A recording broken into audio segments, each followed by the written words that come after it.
Hello, everybody. Sean Sewell here with the Engearment.com podcast. Extremely excited to have my friend Pat Flynn back on for the third time. Pat, good morning, and how are you? It is an honor to be with you again, Sean. I am holding up pretty well, my good friend. How about you? Same. I think, all things considered, doing pretty good.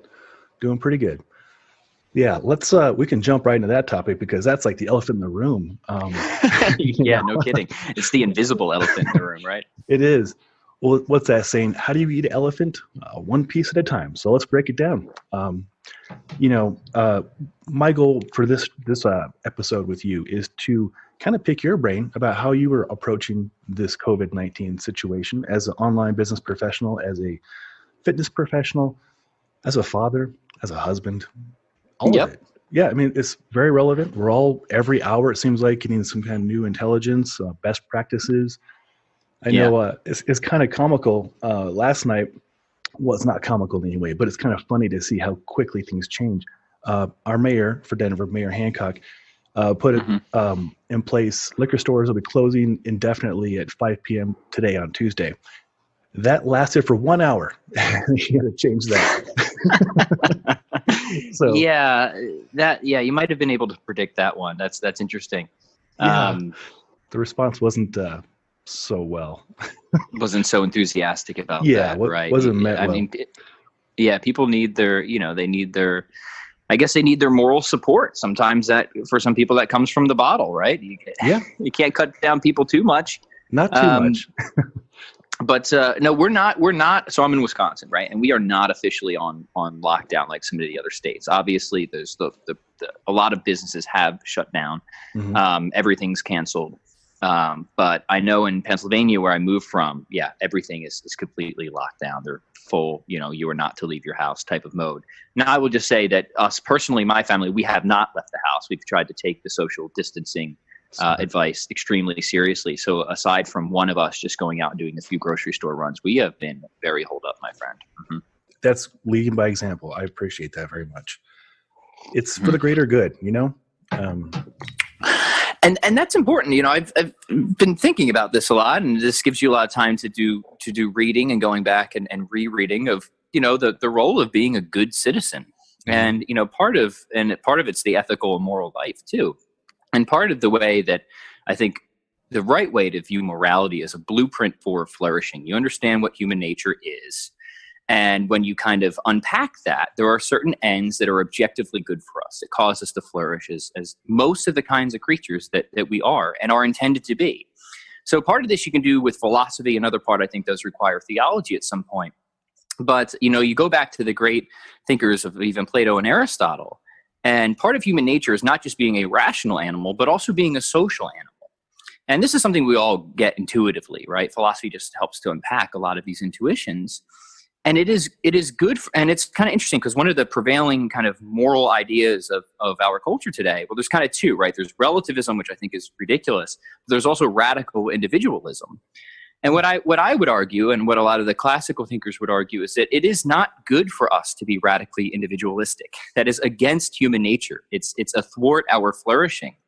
And so, and we can again, this is very intuitive, right? When somebody is radically individualistic, it's like all these teenagers who are swarming down to the beach in Florida for spring break. Like, everybody looks at that with appropriate moral disgust. It's like, how can you do this, right? When you're just being incredibly selfish and you're putting all these other, it's not just about you, right?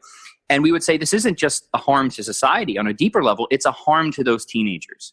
When people act that selfishly, right? There's many harms that a human can experience in life. And there's not just physical harm, there's moral harm, there's spiritual harm, there's mental harm. And the idea of kind of understanding morality is that the moral law is in some way inviolable, right? No matter what, if you transgress the moral law, you're going to be harmed in some way. Maybe not physically, but in these other ways. And so when you understand that, you can see this sort of radical individualism. And look, people are young. We all do stupid things when we were young. So it's not like this is exclusive to this. I know some people are saying this is this generation. Look, I was an idiot when I was 20 years old too. Right? Oh yeah, me too. But part of that was I was raised in a culture that didn't instill proper moral education, right? Yeah. And you brought up the idea of the common good. Is part of our individual flourishing is inherently connected with how we treat other people and making the necessary sacrifices to promote the common good. And that's not just good for society at large, it's good for us as well. And I think when you can see the world that way, everybody benefits from it. But so much of the problem is people don't see the world that way, or at least they don't see it completely that way. Yeah. Those are just sorry to start with a rant or a ramble there. But oh no, I thought you brought up an interesting point about it. Yeah, please do. Mm-hmm. Okay, like the last 2 times we spoke, I helped run a very large backcountry ski and snowboard group. It was like maybe 5,000 the first time we spoke, and then it was like 6,500 about a month ago. It's at 7,500 now, primarily because they closed down the ski resorts here in Colorado, as they should, right? The very first case, according to what I've read, the very first case of COVID in Colorado was a tourist who had traveled from Italy to Denver, then up to Summit County to go skiing. That wasn't even 3 weeks ago. Look at us now. We're in a full-on, we were on a lockdown officially as of yesterday. And like you, I've been socially distancing. I closed down my 3 gyms last Monday, which is, I never thought I had to do that. So, that brings a whole other topic in a moment.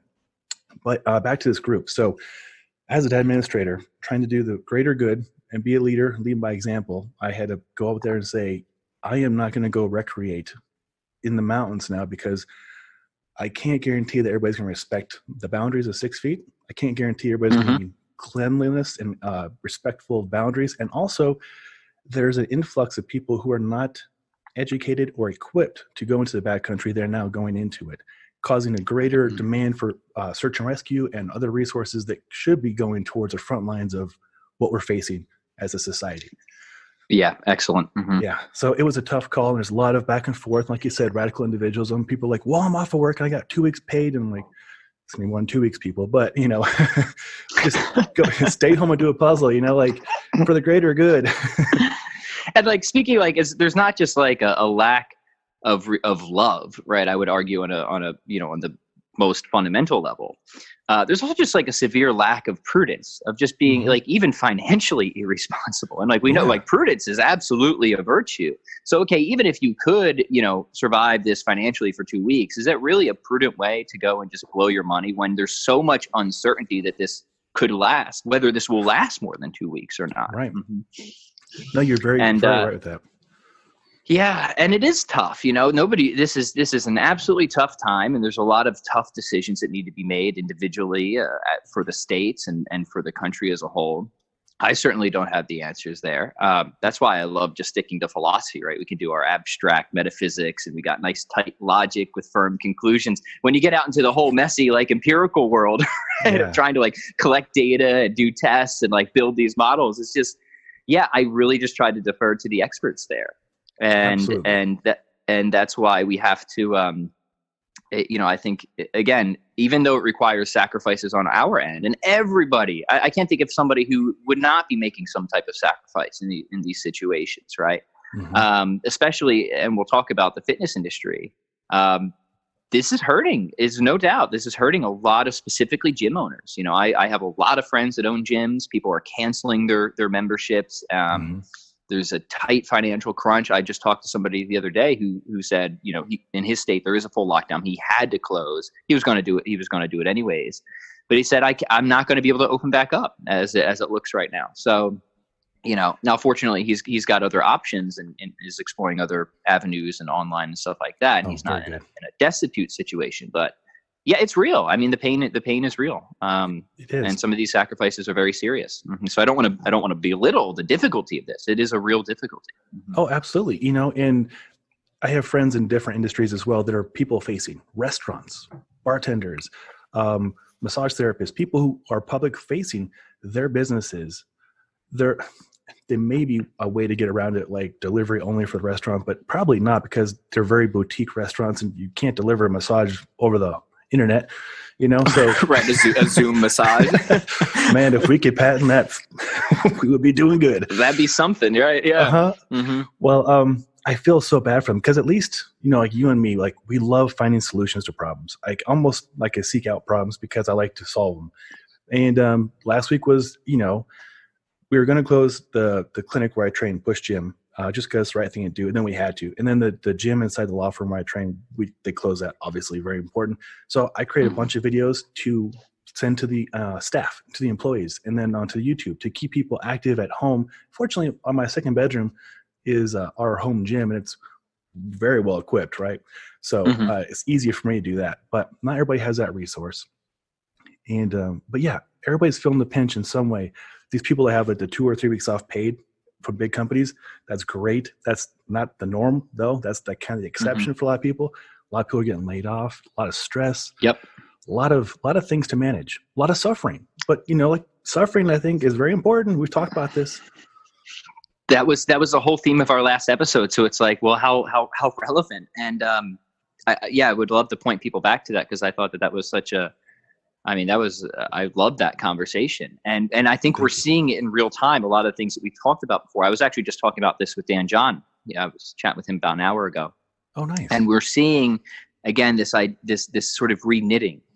We're seeing a lot of, very difficult times. No doubt the suffering is real, but we're seeing a lot of fruit come out of it, small and large. We're seeing incredible acts of generosity. In fact, somebody just sent me an article of a man over in Italy who's a priest. And he gave up his ventilator so somebody else could, and he died, and he's dead. Wow, and like you see something like that, and you're like, wow, that's beautiful. Like that's one of the most beautiful things that you can imagine. Yeah. But it seems like only an act of that high of self-sacrificial love would be possible where suffering is also possible. And like we talked about this last time. When we think of like some of the greatest goods of humanity. Like you think of an act like that where somebody just gives themselves completely for the good of another person. Like what is higher than that in terms of a moral good? You can't really think of anything. Or like you hear these stories in war too, where the soldier like jumps on a grenade to save his friends and things like that. Right. And it's like, wow. And you see those things happen, and it reminds you what I think humanity is meant for. Is destined to, is pointed at, these highest acts of love. So you're seeing things like that.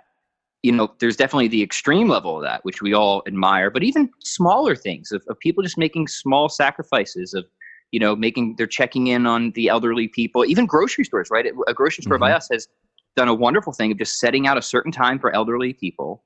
Smart. And they don't let anybody else come in, and they do curbside to them to just try and help them. And you're seeing this kind of reknitting, and you're really seeing humanity come together and connect in ways that they've been so social distancing, interestingly, has kind of brought people together in a deeper way. That's true. Ironically, right? And even families are eating dinners together now. They're eating all their meals together now. Even in my family, we always have dinner together, but it's just nice to have all of our meals together now. Yeah. And so there's just some, again, there is an optimistic side to this, and I want to highlight that as well. And as we talked about in a previous conversation, whenever we go through suffering, look for those opportunities in ways that you can respond, that you can grow in the sort of I would call it the fruits of the Holy Spirit, and kindness, generosity, compassion, tenderness, charity, love, all those things, because that it's in those periods of immense struggle where we often have the greatest opportunity to flourish in that respect.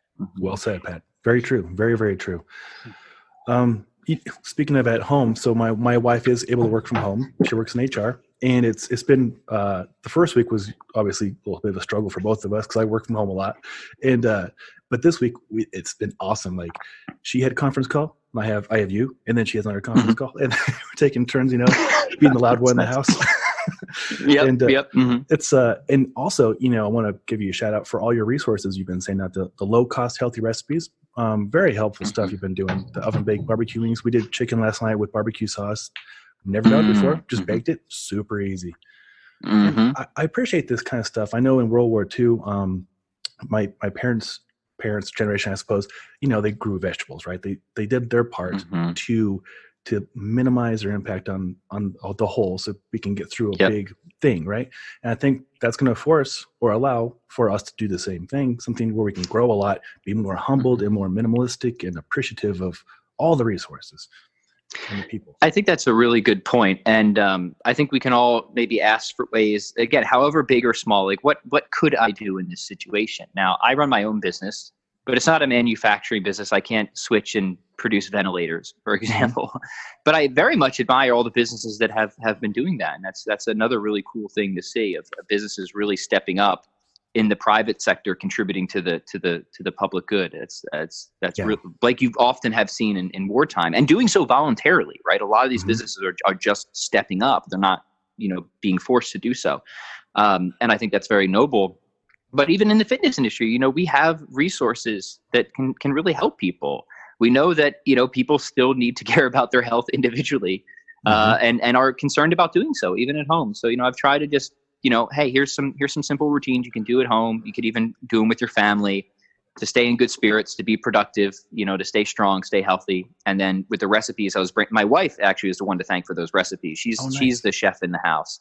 And we were brainstorming and like, hey, people probably can't go out and do a whole bunch of grocery shopping right now, but maybe we could just put together some simple, healthy meal ideas of stuff that people will likely have around the house, or that are relatively low cost ingredients, that they can put together. So it's just, it's not nothing. It's no great major sacrifice by any means, but I've gotten, people have given me really good feedback over that. And, so that makes me smile to, see that it's helped in some small way. It's helped a lot. The quick beef skillet, that's going to be probably Thursday night's dinner right there. It's I love the Sicilian chicken soup. I'm a big soup and stew guy. By the way, for anyone who's listening to this, we'll just, if you wanted to, we'll just put it in the show notes. Easily, pass that sucker around for sure. COVID-19 protocol, the bodyweight, you and Alex put that in there too. Yep. That's really So if you've got a kettlebell at home, or you just want to do bodyweight, we've got all kettlebell and bodyweight workouts. Usually short, but vigorous. I think you'll enjoy them. Yeah. I think it's fantastic. Like you mentioned about people in the fitness community, one, it's a big blow. You're like, oh my gosh, I can't have my yoga studio open, or my personal training or my group classes. What do you do? Well, you have a little bit of like misery for a moment, and then you figure it out like, oh, I have an iPhone or, a laptop or camera. I can film something. And me being me, I overdo everything. I'm shooting in 4K, 60 frames a second with like microphones. It's just ridiculous, right? It's not necessary, but I like creating that kind of stuff. When my wife and I have a good friend who has a yoga studio, and they just did streaming ones on Facebook, and they were great. They weren't the best quality visually or audio, but we did it. I never done a full yoga flow. I'm still sore. It was good. Oh yeah, they will eat you up, my friend. Yeah. And you're right. I think that is exactly, we can't make the virus go away, at least not yet. It doesn't seem. But what can we do, to respond? And it's amazing to see when like humans are so creative and so adaptive. When these restraints come and these demands come, you see such a flourishing of creativity. It's incredible. I've seen some really cool ideas and stuff that people have been doing just to keep the communities alive, even virtually. Obviously, some of the obvious or more, I guess, popular stuff is even my friend Sam, who owns the Dragon Gym, he's just streaming, and he's put up a full online curriculum of all the Taekwondo forms and this and that, just to keep people connected and moving forward, even though, they're obviously not able to come into the gym right now. And I think these are good. I think these are good things, maybe not ideal things. We would all rather be in person working out at the gym, but I think it's a way to make the best of the situation and keep people, again, you don't want to just be sitting at home scrolling through Twitter, filling your body with anxiety and stress, right? That's not, you want to stay informed, you want to stay alert, but there's better and worse ways to do that. So find the things that you can do to keep yourself healthy, focused, and productive as far as possible. And I appreciate all the gyms and martial arts studios and all those places that haven't just shut down and that's it, but they're doing something, whatever that is. Absolutely. And it's been really encouraging to see. It's given me so many ideas that I told you at the very beginning before we recorded. I was up at 2 a.m. this morning, just excited for this chat with you. And I have like notebooks of ideas of things to create this week.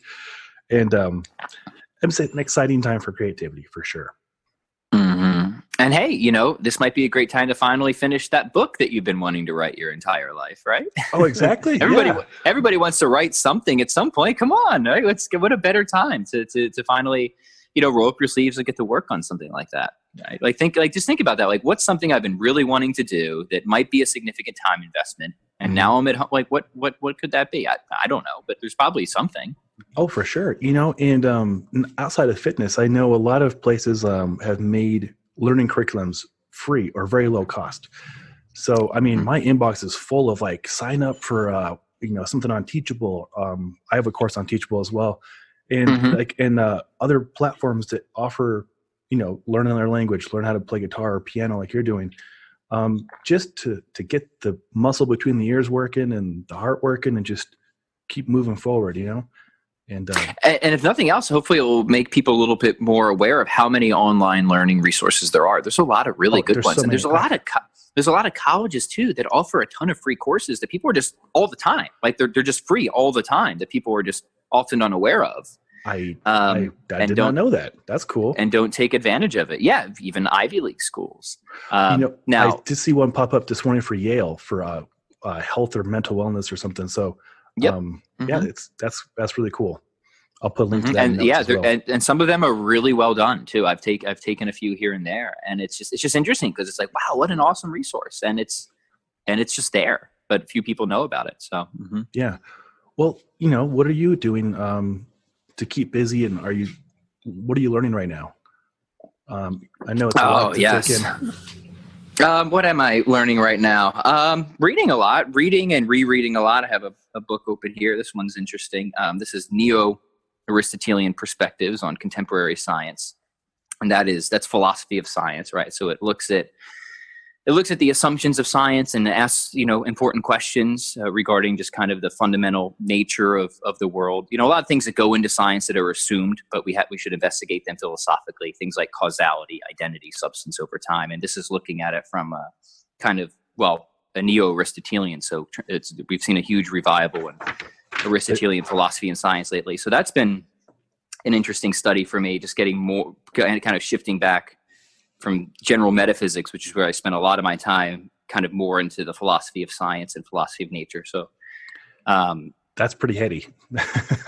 It can be, but it's important, I think, because there's, you have, especially in a lot of, and it's important to be able to draw distinctions, right? Because a lot of times you read certain conclusions of science, right? But what a lot of people sometimes aren't able to kind of pull apart are the actual scientific findings versus the philosophical assumptions or conjectures. And it's really important to be able to do that because these are significant things, right? Whether it's in physics or biology or anything like that. And understanding what science is, like even just understanding what science is, which is not a question that science can answer. That's a philosophical question. That's really good, Pat. Yeah. I'm going to add to it real quick. I want you to finish.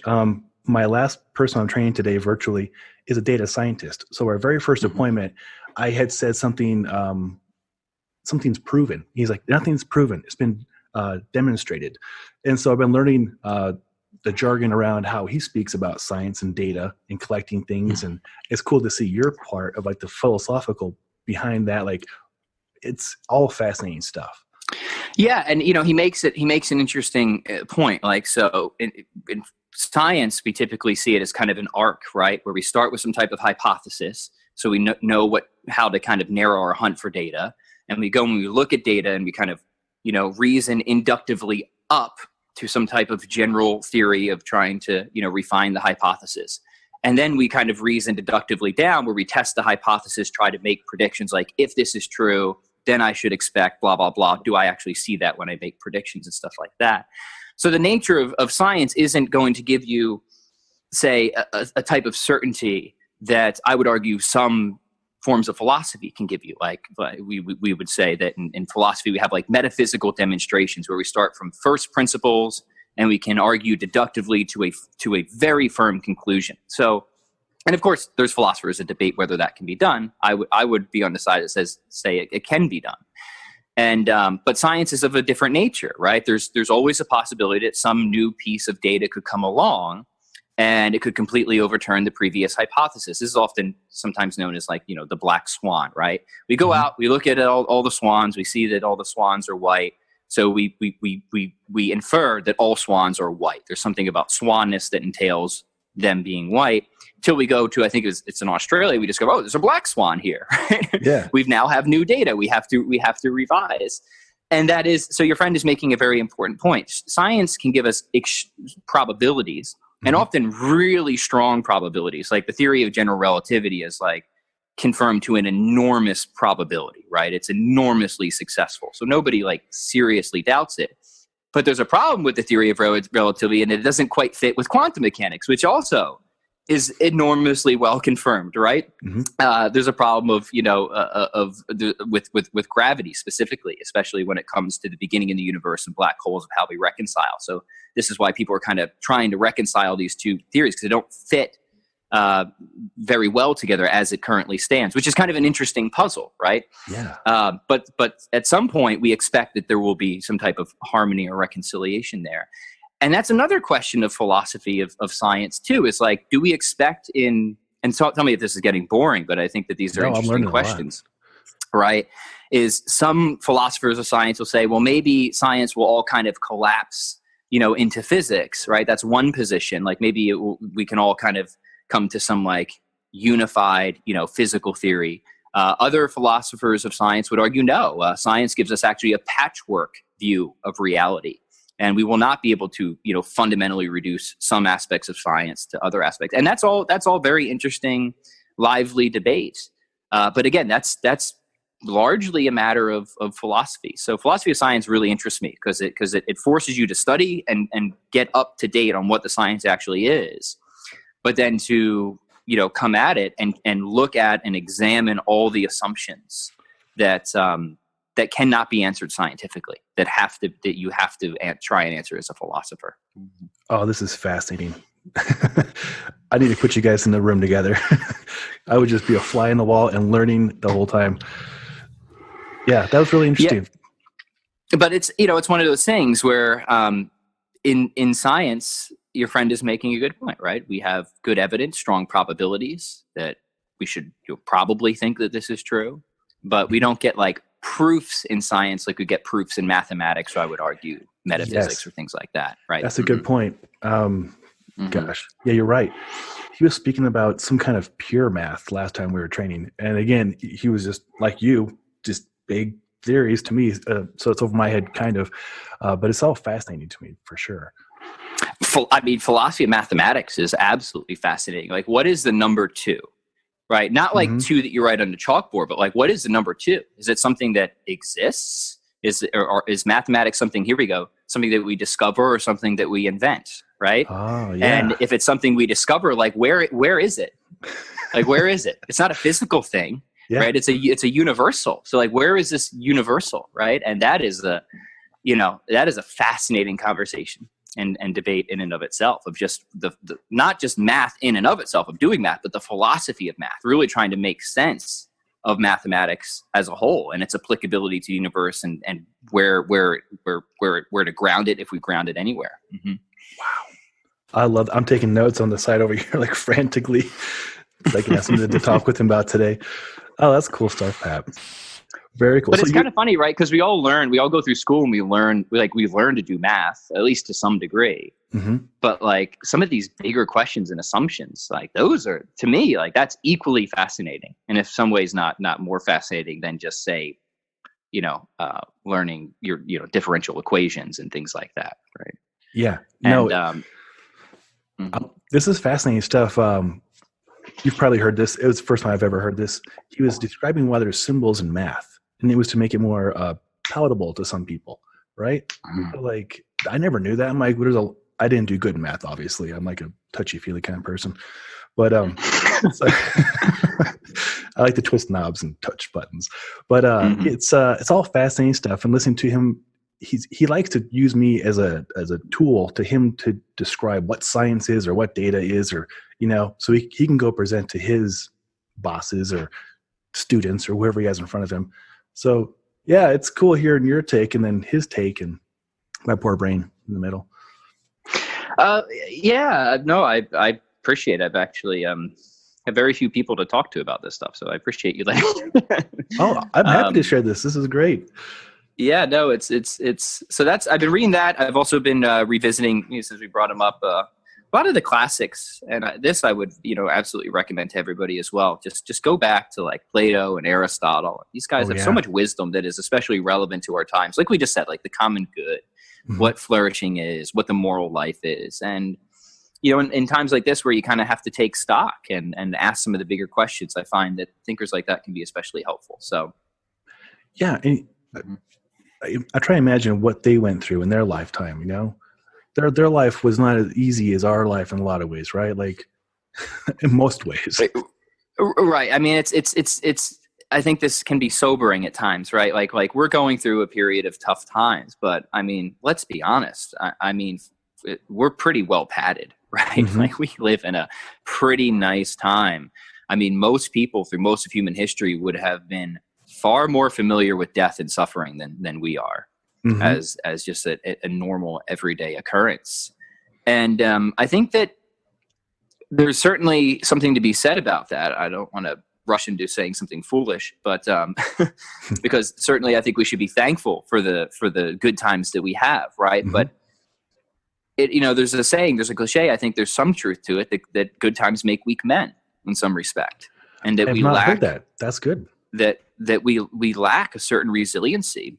Yeah. And we actually know that this is largely true. One of the major things that has benefited me in my life as somebody, we talked about this before, is growing up with a lot of anxiety and depression is a therapy known as exposure therapy, right? Exposure therapy. That one of the best ways kind of counterintuitively to overcome anxiety is to have certain coping tools, right? But also to expose yourself to the stresses and the things that would raise anxiety in you. And I think that this concept generalizes. I think having exposure to tough situations is opportunity to build virtue, to build resiliency. And that the reverse is true. The more comfort, the more padding, the more luxury we have, I think the less free we become. I think that's the irony, right? Is that like freedom has a nature and a purpose too. And the purpose of freedom is to choose what is really good for us. And I think the nature of freedom has been so corrupted in our time where people just think that the purpose of freedom is to do whatever you want.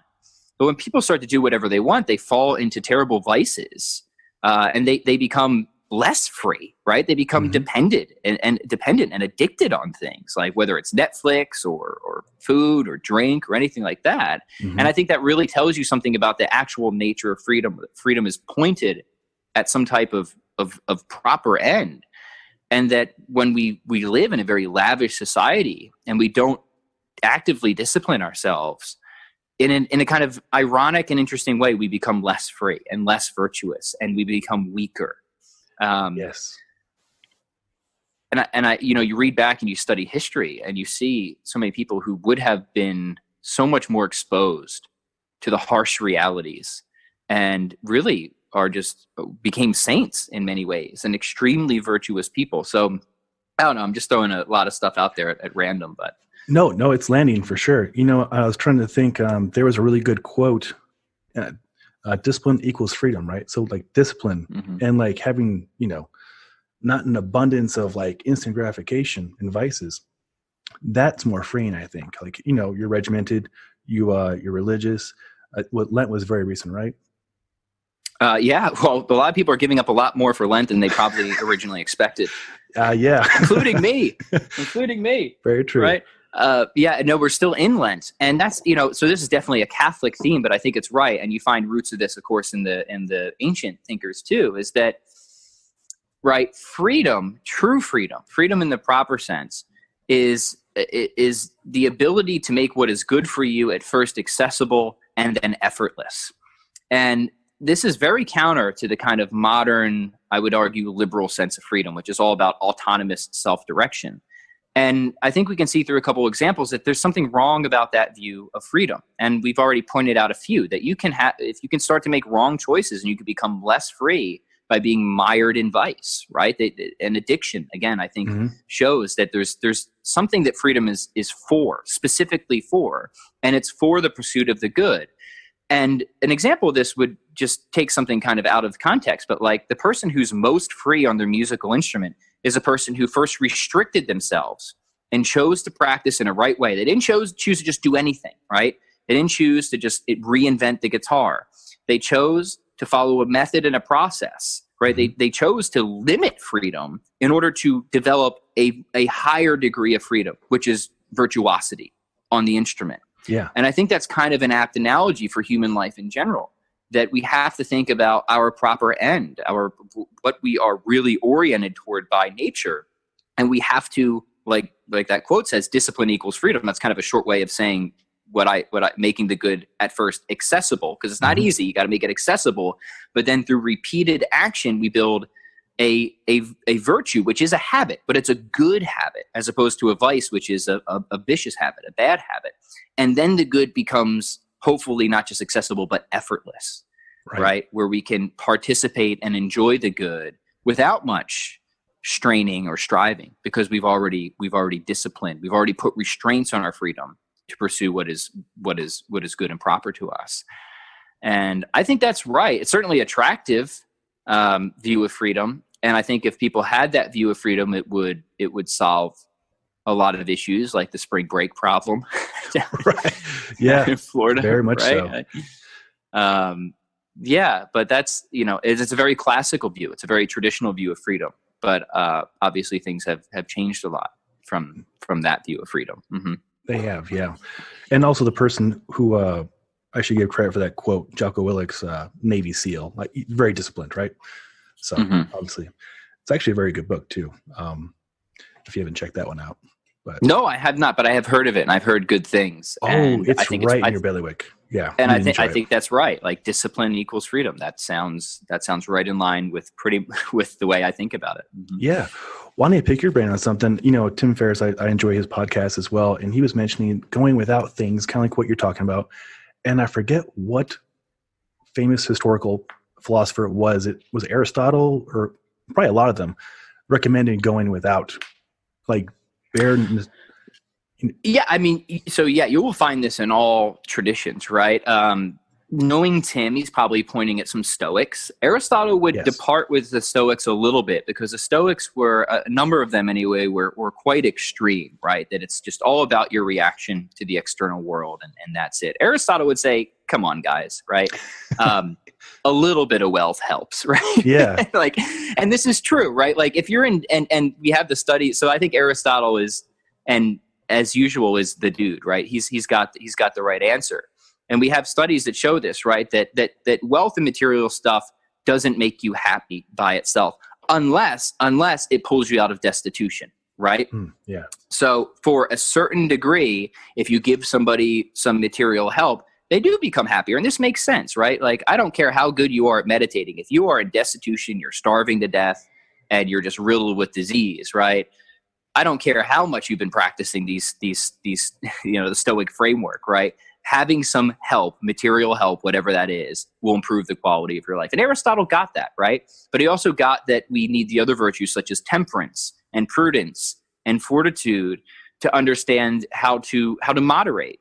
And again, we see this empirically now. We have good studies to show that once somebody is out of destitution, just giving them more material goods and wealth does not make them happier.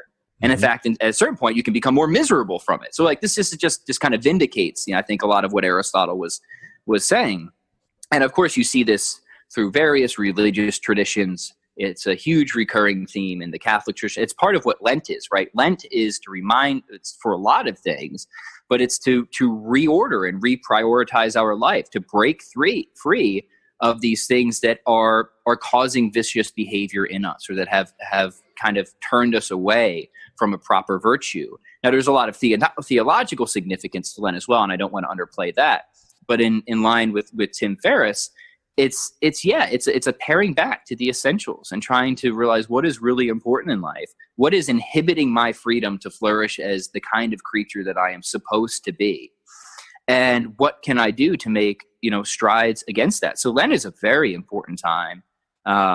Certainly it is for Catholics, but I think that the whole underlying notions of Lent are something that people should continually return to.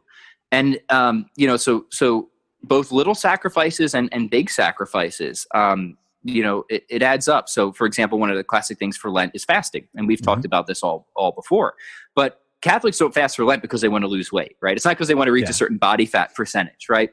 It's because it's about breaking free of certain dependencies that might be frustrating our flourishing or even causing actively vicious behavior, and building in those virtues like temperance and fortitude as well.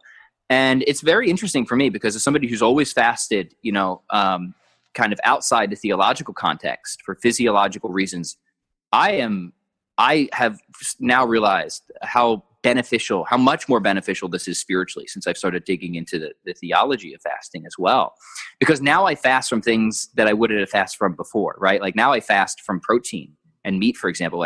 And as a fitness guy, I would have never have done that before, right? Yeah, so that's a sacrifice for me. Yeah. That's like a legitimate sacrifice. Like I need my gains, I need my protein, right? But then I'm like, no, I don't need that, right? Like what do I really care about?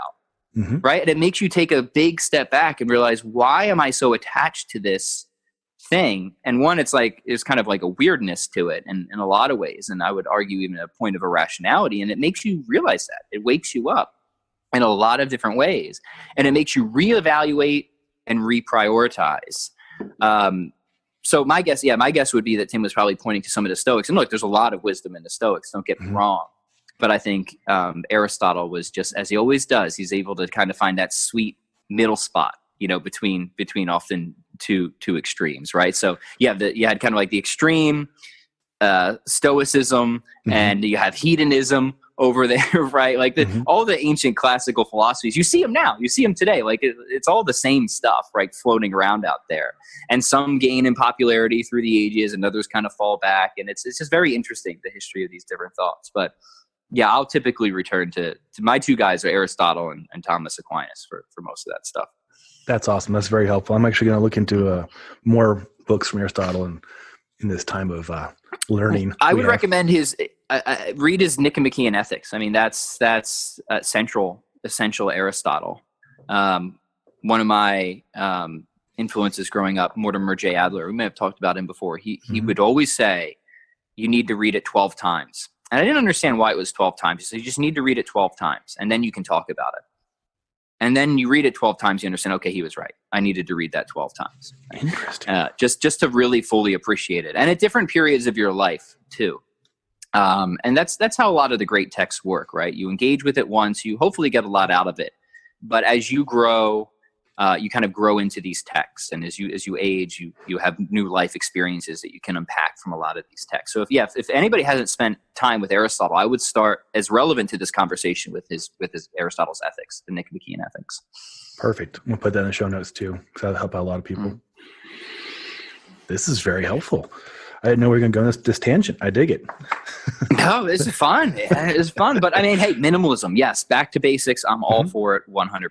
Right. And cutting these things out, I mean, there's, television as far as possible. I get you might want to watch a movie with the wife or something. I'm not saying, you have to be unreasonable about these things. Social media, I think would be a huge boon if people got off of the Twitter feeds as much.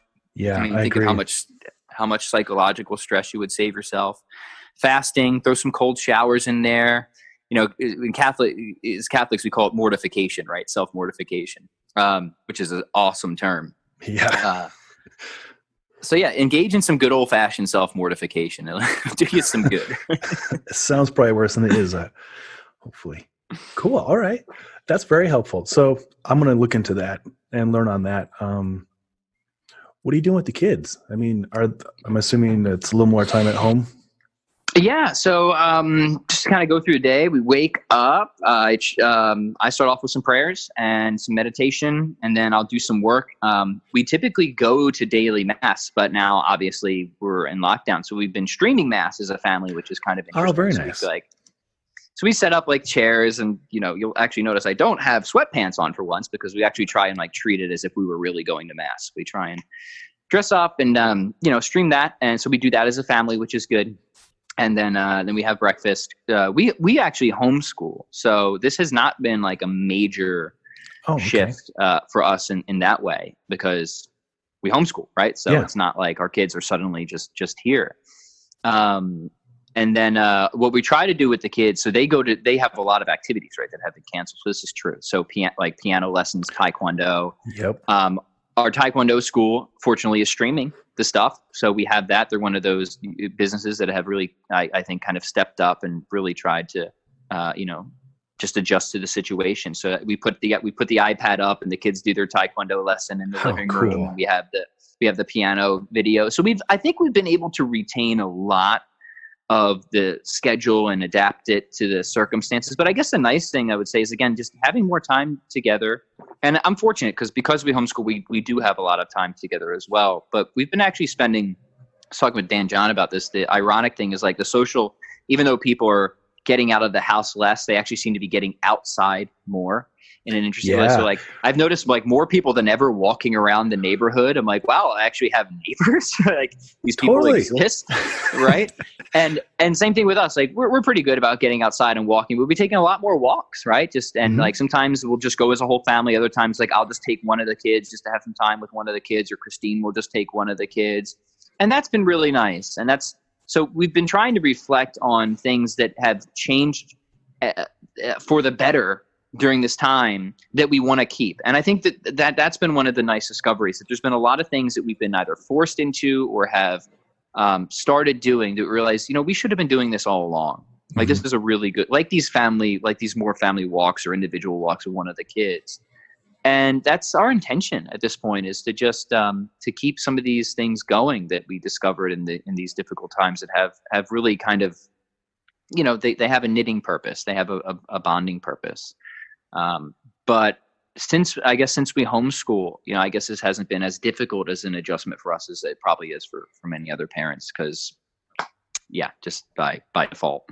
No, that's very fortuitous. And also you're an online entrepreneur. So that's right. That's very fortunate there too. So my schedule has not changed drastically. I've always worked from home, which is kind of, this has actually been kind of a little annoying, right? This is one of the small sacrifices, is since I work from home so much, like my natural inclination is like, I want to go out. I want to do things. Yeah. Like I want to go around people, because I'm usually not around people. And now I'm just working from home, and now I'm even more at home. So it's like, especially for somebody like me, it is what it is. But hey, we get to have these conversations, so you still get the interaction in other ways, which is nice. Absolutely, Pat. And I'm with you on that. Fortunately, this podcast is going, the video works really well. And, one of the blessings of this whole opportunity is like, hey, I get to chat with some really great people like Pat. And then Jeff Newport next week, and tomorrow, Jeff Sokol, and hit up Aleks. Oh, cool. Yeah. Talking to the Jeffs. Awesome. Well, make sure you tell them I said hello. I haven't talked. I'll be happy to. Yeah.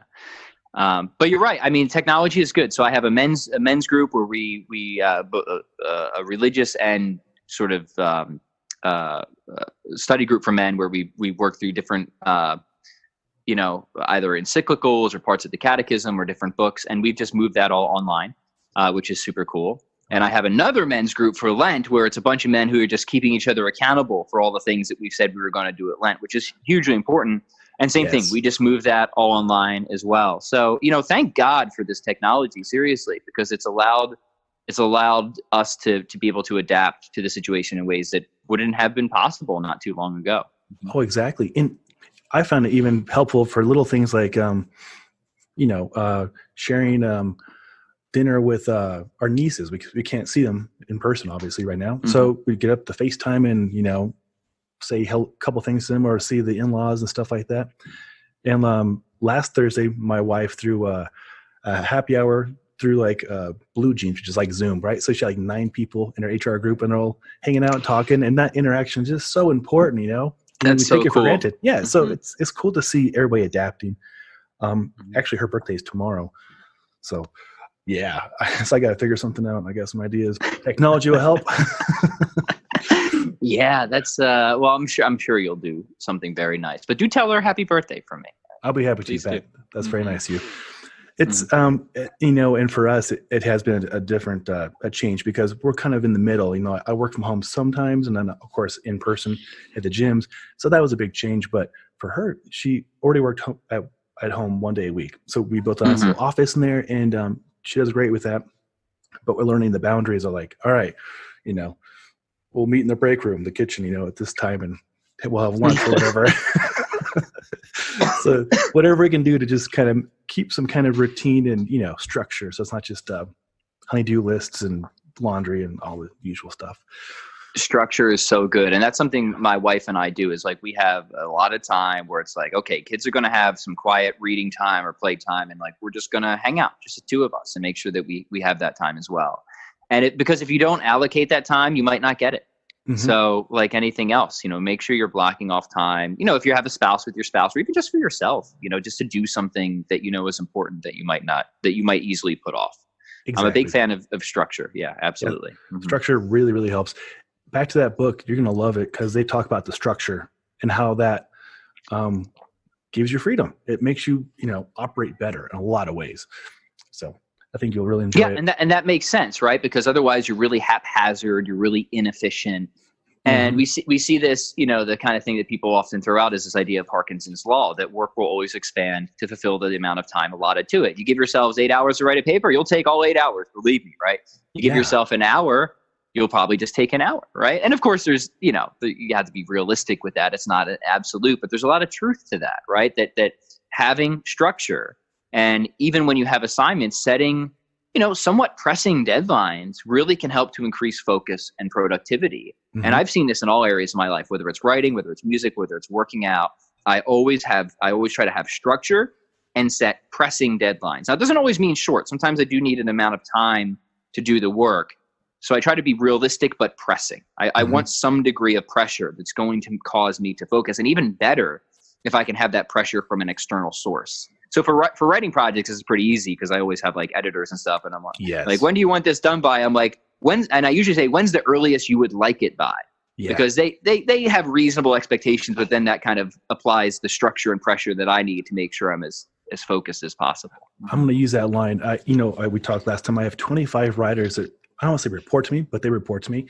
And so I'm trying to play into their strengths as best as possible. And that verbiage you used might be very helpful. So they're not feeling so pressed and so stressed, but like, here's the window. Like, it'd be great if you had it here, but up until here. And and it's nice to have other people counting on your work. Like this week we got pitched from North Face. They wanted to use a video we shot from Outdoor Retailer. And I was like, oh, heck yeah. So I've been like hustling on that. And then Patagonia closed down, which was great. They did that. But every link I have, which is like 55 reviews I've done from, I have to send somewhere else now, for affiliates. So I've been keeping busy with that because if you Google Patagonia anything, we're probably going to pop up. So a lot of, immediate things, important things, and just finding the balance and structure for all of it. It's important.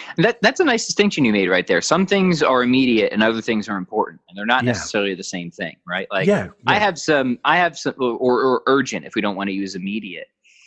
And I would argue do the important stuff when you're, if not first, when you're freshest, right? Yes. Because if you waste a lot of time or energy on the urgent stuff, then you're just not going to have as much juice for the important stuff. So try and whatever it is in your life, try and separate those things out, because a lot of people get taken in by the urgent stuff. For me, that's always email, right? Email. Oh yeah, it's urgent, but it's not that important, right? It's just not. It doesn't really move the ball down the field, so to speak.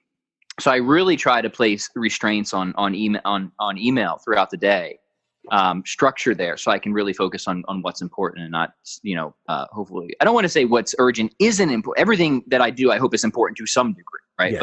But there is a degree. And I think it can help people, if you're thinking about structure, to try and make those distinctions. Is okay, what is really like, if I can only get one thing done today, that I would be, and if I got nothing else done today, I would still be happy that I got that thing done. Almost never do I answering emails. Right. Like almost never. Right. There's usually something that's far more important. So I think that's a helpful question to ask yourself, and to maybe think about ways you could structure your day around that. That's great advice, Pat. That's very helpful for a lot of people, especially right now where things have changed. They're not in their office, or, they're trying to figure out what is important, like what is reactive, what is strategic, and how to allocate their time effectively.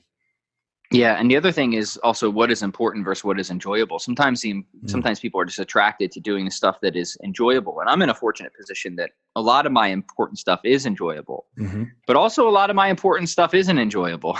And so I have to make sure that I'm not kind of, always leaning into the stuff that is important but enjoyable, but I'm also making sure I block off the time. Okay, I really need to do this logistical thing because this is clogging the system, right? And until I get this cleared off, I'm not going to be able to move through with whatever X, Y, and Z business operation.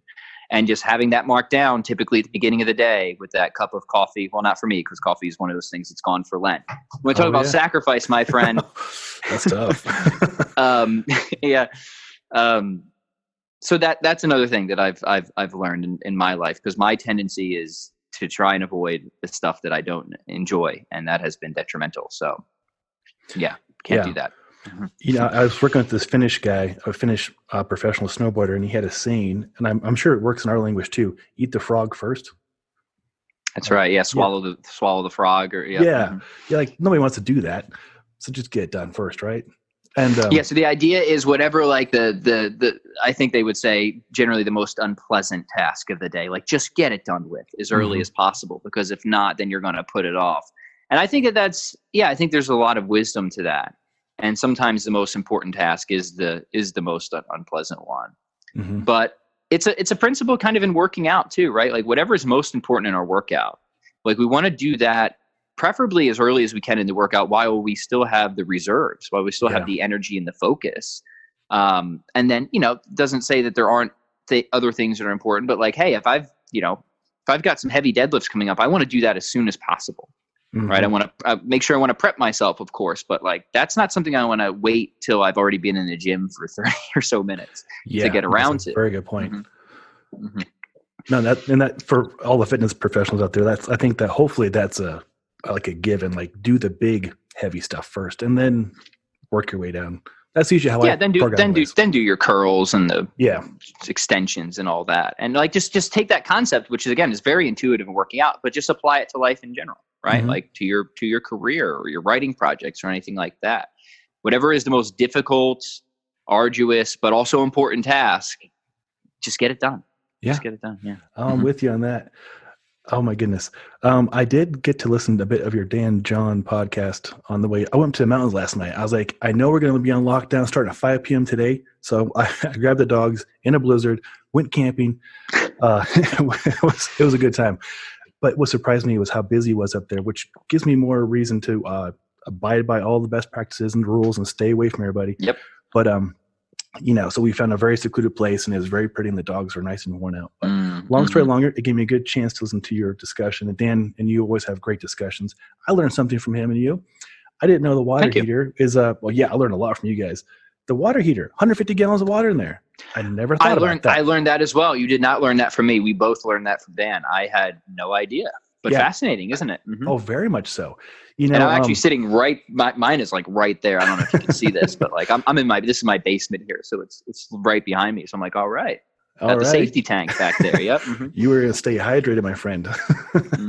Well, it's kind of funny, because camping season is coming up for most people in this continent. Not right now for a lot of people, but we get a lot of gear to test, like water purifiers, water filters, which there's a difference, solar panels, and all this stuff. And so I was up shooting videos for like Mystery Ranch and Sawyer water filters and stuff. And it got me thinking about like, not like preparation people, like the preppers that are going crazy, but like what would you keep on your person or in your vehicle or in your closet next to your water heater?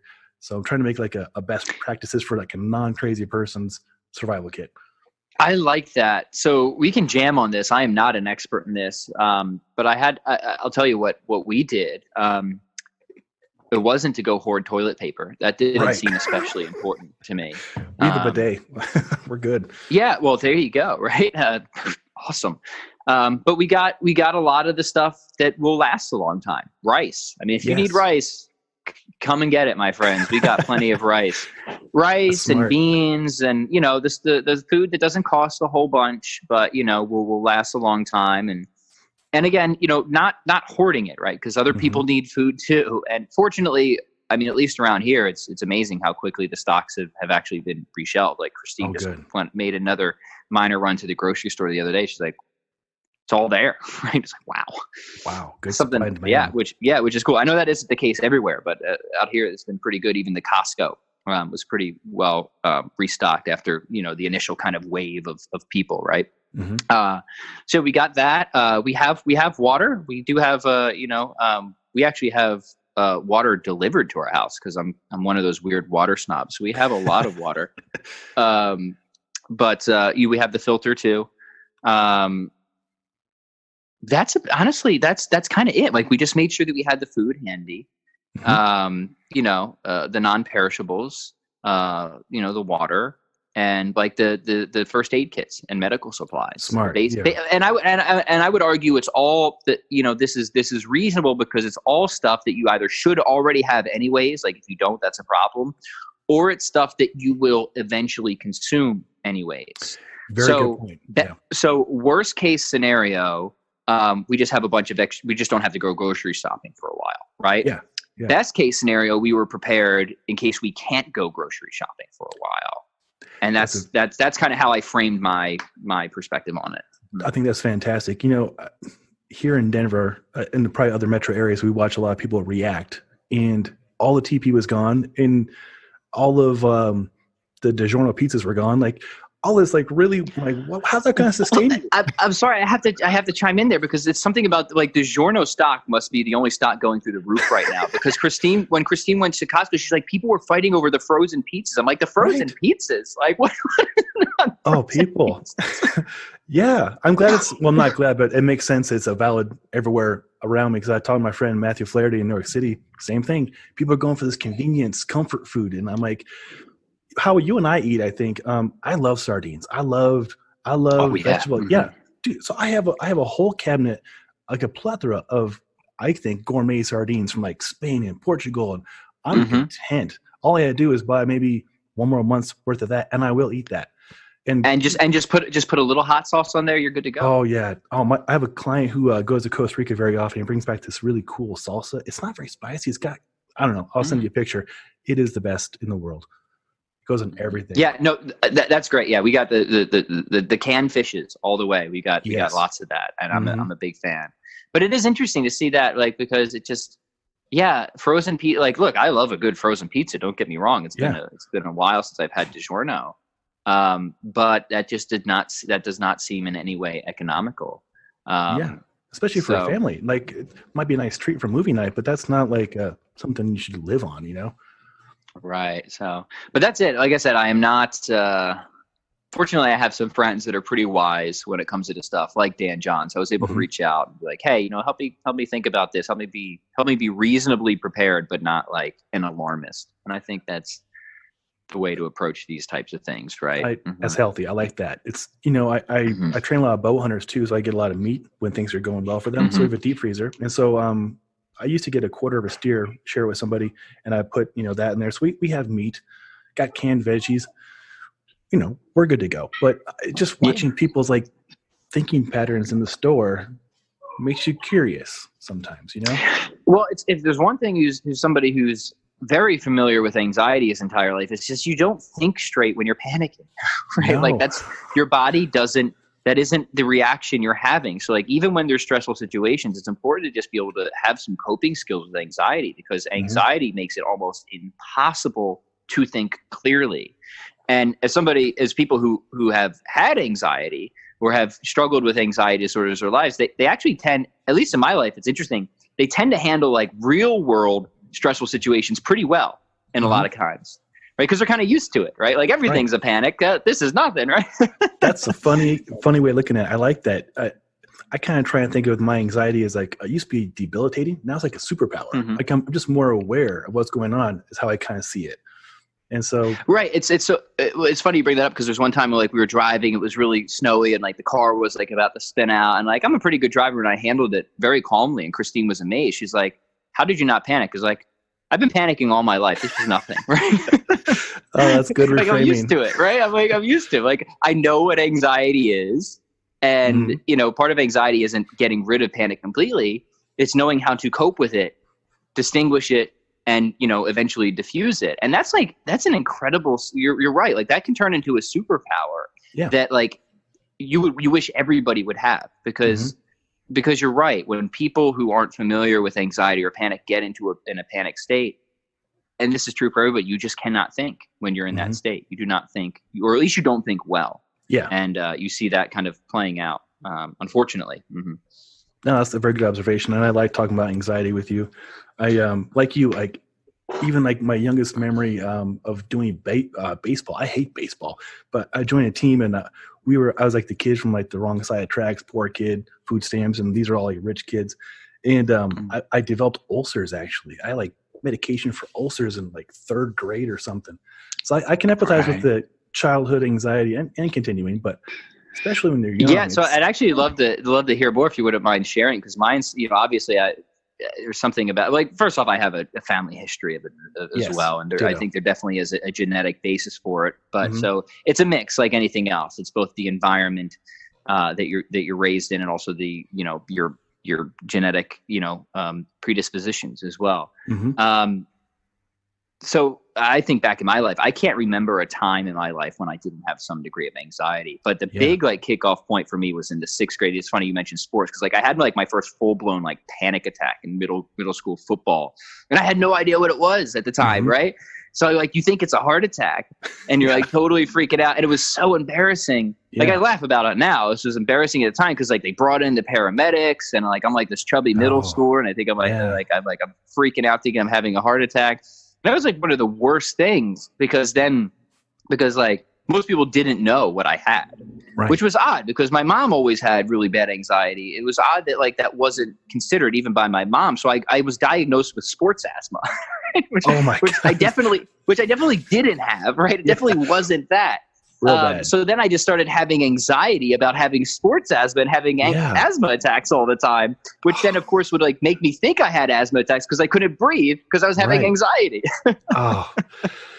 Wrong diagnosis and becoming psychosomatic, and oh my God. Yeah. I laugh at it now. It was obviously a great point of suffering in my life back then, but it is kind of, you got to laugh about these things at some point. Oh, for sure. No, I feel you on that. Yeah. The anxiety, it was so bad for me at points. I actually dropped out. I was very good at school, but I actually was so anxious about being in school. I dropped out 5 times in high school. I was going to finish like Doogie Howser in 3 years, and it took me, I was on a 6-year plan. Eventually I got done in 5 years, but yeah, anxiety. I used to let it just totally consume me, right? But I don't know when it was when I tried to reframe it and think about it. Okay, I'm just very, very, very aware of everything, and that can be good. So just try and use it as a superpower. Right. So I remember, agoraphobia, 100%. Yeah, I'm with you there. Yeah, I had multiple phases of that in my life. Yeah, where I couldn't even go to school. I couldn't even get out to the bus stop, right? Yep. So with you there, high five to the team agoraphobes. It's very true. But you're right? Like what's the solution there, right? The solution is like, if we're going to break down like what I think like cures anxiety, and I'm not saying that like medicines can't help or anything like that. I haven't been on, like they put me on medicine when they finally figured out what it was in early high school, but then I eventually got off of it. I haven't been on it, but I think that can be a helpful step for people, and sometimes a needed step for people. But the research now is really interesting. Actually, it shows that if you do the coping, like CBT and stuff like that, you actually have better results from CBT alone than you do with a mix of CBT and medicine, which I find absolutely fascinating. For the listeners, CBT is cognitive behavioral therapy, right? So there's strong research on this now, and it kind of makes sense, right? Because I think the medicine, it does work to an extent that it could incentivize you not to follow through as much on the therapy, right? And I think that was true for me, right? I really didn't start taking my therapy as seriously and practicing coping until I got off the medicine and a lot of the symptoms came back. But when that happened, I took my therapy much more seriously. So so even my experience, I can look at that research and say, oh, actually, that kind of matches with my experience. That kind of makes sense. Again, not saying that medicine can't help or isn't important. There's a lot of people out there that try to demonize the medicine. I think that's mistaken and I agree with you on that. Dangerous. I think it can be a lifesaver for a lot of people, the medication. Absolutely. Appropriately done in conjunction with the therapy, for sure. 100% agree with you, right? But going back to the thing that's really helped me, because you brought up awareness. Yeah, it's like everything to kind of like help with anxiety is like everything that you would naturally do. Don't do that. Right. So don't fight it. Don't run away from it. That's the first step. Like whenever you have an anxious thought, don't tense. And the word that I always thought my therapist gave this to me is like, don't tell yourself to relax. That'll never work. Try sag. Just think sag, right? Or float. Float was the other good word. Whenever you have an anxious feeling, think float with it or sag with it. So don't fight, don't run away from, right? And the other big thing is don't add second fear, right? And so distinguishing between first fear and second fear. First fear you often can't control, right? It's just you've kind of set these grooves in your brain where anxious thoughts are kind of on replay or repeat, and they just come up automatically at certain times or in certain situations. You can't always control first fear, but you can react to it by either adding or not adding second fear. And whenever you add second fear, this is when you get into the what if thinking, right? This is when you play on to the first fear. That's what actually carves those grooves out and deepens those grooves, those neural pathways. Wow. So by adding the second fear, you're only feeding or strengthening the anxiety, right? So the response has to be don't fight, don't run away from, don't add second fear. So you just kind of like greet the anxiety. Like these little tricks like, oh, that's anxiety. And you sag into it. And then the part of not adding second fear is patience. Don't be impatient with time. You have to let the thoughts and feelings come, and you have to let them run out of their mental energy because they have a certain energy, right? And patience is, I think, the key to the cure, right? Because if you start getting impatient, you start tensing. And as soon as you start tensing, you start adding second fear. So I would say, don't fight, don't run away from. Learn not to add second fear. Like greet the anxiety very gently. Oh, that's anxiety. I know what this is. Come on in. Stay as long as you want. Right? These different kind of like you can kind of be playful with it. Honestly, right? I know what these feelings are. And then don't be impatient with time. And for somebody who's really struggled with anxiety, like don't be impatient with time. Could be months. It could be months, right? Because your nervous system is so sensitized. You're so wound up that it could take a good couple of weeks, maybe months to unwind all of that. And for your brain to start to develop new patterns of thought and to carve out new positive grooves, and for those negative grooves to stop being to be so well worn and energized. So those would be like the 4 steps that I would offer. Don't run, don't tense, don't fight, don't add second fear, and be patient with time. And it's hard to implement those, right? You will make mistakes. You will make tons of mistakes. But if you keep coming back to those basics, I promise you, anxiety, I hate to use the word cure, but you can live a happy life, normal happy life. And there's hope, right? People who've had anxiety for their entire life have effectively been cured, right? I think everybody with anxiety, there will always be flare-ups. There will always be occasional setbacks. There will always be things you have to deal with.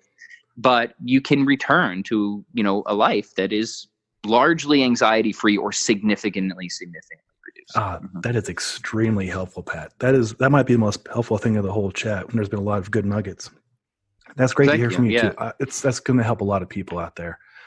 And anxiety, depression, and for myself, grief. I worked with some very good therapists who gave me some good tools, like you just gave the listeners. And I really appreciate that. Is learning to accept, almost not get comfortable, but just accept that this is part of life and it will pass and it will be okay. It's just, like when I had to, the decision kind of made for me last Monday of my in-person jobs not being available for X amount of time, I was like pretty uncomfortable for the first few moments. I had some anxiety. I was like, all right, it's going to be okay. And then I didn't let the secondary get like, what if this, what if that? Like, well, these people are scared too, and they need help. So I need to figure out a way to help these people.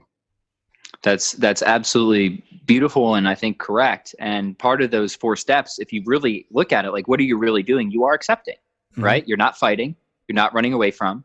You're not building on the fear, and you really are. It's just a form of radical acceptance. Ooh, I like that. And when you stop feeding those anxious thoughts so much energy, you can and will eventually restructure your brain. Like the amygdala will begin to cool, right? And the reason you're so anxious is because you keep feeding the anxious thoughts. You keep adding that second fear. You keep ultimately not accepting. Like that's the issue, right? So which is funny because it's kind of counterintuitive. When we're anxious, we want to fight. We want to run. And that only compounds the problem. So you have to be able to take a big step back and do what you would not do almost instinctively. Which is extremely difficult, of course. Yeah. But it just takes practice, like anything else. And if you practice it, I promise you will see massive improvements. It's very good, Pat. And I was kind of thinking a way to copyright what you just said. Get the fight or flight, but then you have to float. So don't fight or fight, just float. I like that. Yeah. And by no means are these original to me. These are tools that I've acquired through the years of having some very good, therapists, people, also other people who aren't even therapists, but they've just come out the other side of anxiety too. Right. And there's a lot of those people. Mm-hmm. I think those are the people we should be hitting up right now in this kind of time, because they've endured. They didn't read it in a book. They've created their toolkit to get through. And they could teach it. Absolutely. And that's inspiring, because I think when somebody has, like, the worst thing that I thought when I was like a kid with this anxiety is, and everybody with anxiety has this experience, you think you're the only one, right? Mm-hmm. Or like there's almost nobody else like you, which is not true. Statistically, I mean, it's millions and millions of people, right? Mm-hmm. I forget the exact percentage, but it's a lot, right? It's a lot, especially in our modern age. And that the kind of constant second fear that you always add, the what if, is like, what if I never get out of this? Or what if I can't get out of this? But then finding those people, then there's a lot of them who have come out the other side, shows that, one, you're not alone, and two, that this is something that can be resolved. Mm-hmm. Absolutely. This message needs to get out to more people, I think, because it's very true. I think that's why Jeff was recommended to me tomorrow. I'm going to, hopefully he'll share his story about his progress and where he is now, and you sharing your stories. It's very important people hear these insights, because hopefully it will help them if they let it help them. We're all in this together. Everybody's going through some stuff, and they're not alone. That's the big takeaway. That's right. Yeah. No, always happy to open up and share about this stuff, because anxiety and all mental health issues are kind of like, there's still this kind of weird taboo about them, right? Which I think is starting to break down. And I'm very glad to see that. And if we can add anything positive to that discussion, all the better, right? Because obviously, as both of us, as somebody who's when you suffer with something, you inherently always become far more empathetic to anybody else who is, because you've been there, right? You know how terrible it is. And that's one of the fruits of suffering, right? That we've talked about before. Interestingly enough, like it just causes you almost naturally to want to be so much more compassionate, especially to anybody who's been in a similar situation. So always happy to chat about this and share however, whatever. Hopefully it's helpful in some way. Oh, it is, man. Like I told you last time, our very first conversation, I had such good feedback from people that I would never thought would be interested in this kind of stuff. Backcountry skiers and snowboarders and fitness people. And then the second show, lots of great feedback, very helpful insights. And this one, I love it. I love you, man. I love your messages and what you're doing out there. And I know we've been going for over an hour. And so I think might be a pretty good place to pause and maybe do this again in a week or two, because we got a little more. Hey man, time. I am down. I'm around. I got plenty of time. I'm here too. No, Sean, it's always a joy. I really appreciate this. It's always fun just to hop on the mic and just swap ideas here. So I hope people have gotten something out of this. And if anybody just, I'm trying to think of conversations I've had before. More, I want to start doing more on my own podcast on the mental health side. So thank you for allowing me to air some of this, because it's something I've been wanting to do. And I have done a few episodes before. Unfortunately, I don't have them on the top of my mind, but there's definitely a couple of episodes on the Pat Flynn Show where I've gone a little bit more into the mental health and anxiety. I do recall that, and I listened to it over like at least twice, because I was so impressed that you had the gumption and the will to go and talk about that publicly. I talk about it, but people are like, I like talking about it, so I don't want people to feel like they're alone. So I'm really proud of you. Right. And it was one of those episodes, right, where it just goes to show how prevalent this is, because the outpouring of people who are saying how much they appreciate this. And again, it's this idea that just people often think that they're alone, and you're not, no. You're definitely not. Mm-hmm. No. So good stuff, man. Really, really had a fun time today. Appreciate it. Me too, Pat. I really appreciate you. I'm going to put the show notes for your wife's recipes, your and Alex's bodyweight workouts, and then I'm going to put a link to my videos I'm putting up together too. A lot of people need a lot of help, and we can give a lot of help. So just honored to serve, Absolutely. Good stuff, my friend. All right, Pat. Much love to you, man. Take care.